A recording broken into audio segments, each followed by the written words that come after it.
great. I feel great. I feel great. I feel great.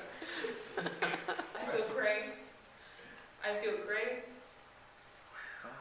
Okay, so I work for OpenText, Canada's largest software company, as a product designer for the past 5 years. And part of my job is to advocate on people like you, our users, and create just experiences that really delight them, make them really happy.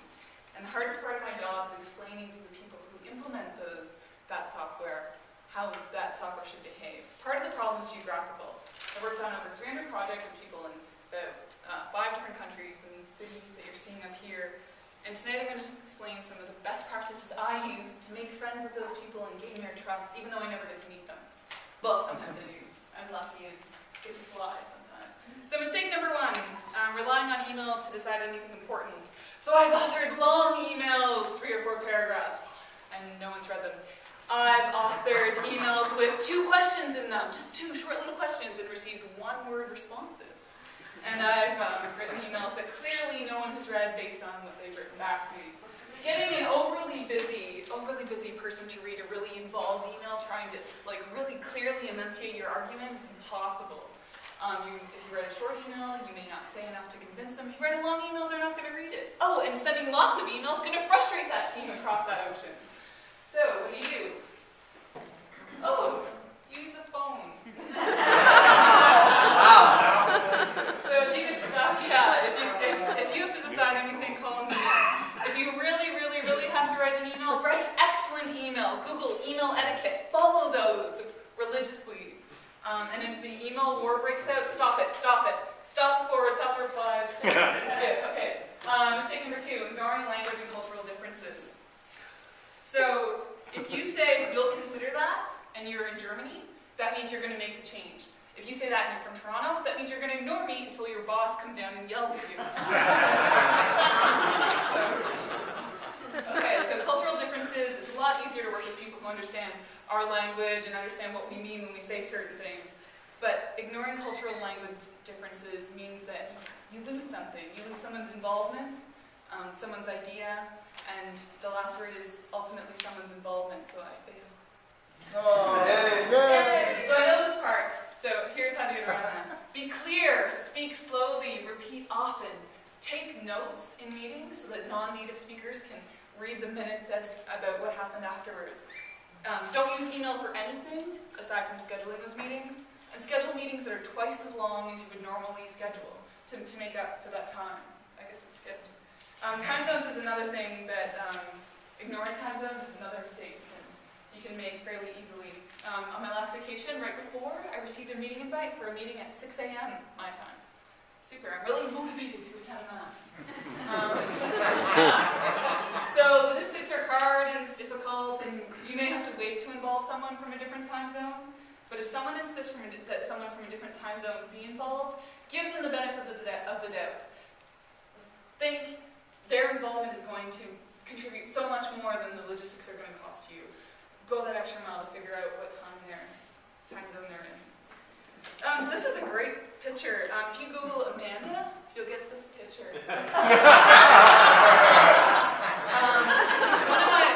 The last team guy from Wokingham, England, he sent me this picture. He was like, "This is Amanda." I'm like, "No." So we're getting to the joking too early or not enough. So then I assume a certain level of familiarity with this person, right? So I'm like, okay, great. I can talk to this person. Our project involves a concept called social media. So I found this presentation and sent it to him like, hey, this will really inspire you. Wow, was I wrong. I totally offended him. This is completely inappropriate in his view of something to send. So it's great to joke with people, but if you can't see them, you can't see how they're responding. Sometimes it's better to stick to stuff like weather or what they're doing on their weekend. The next picture, my husband said I had to do a better job explaining what's going on. So yeah, that's 2 people kissing.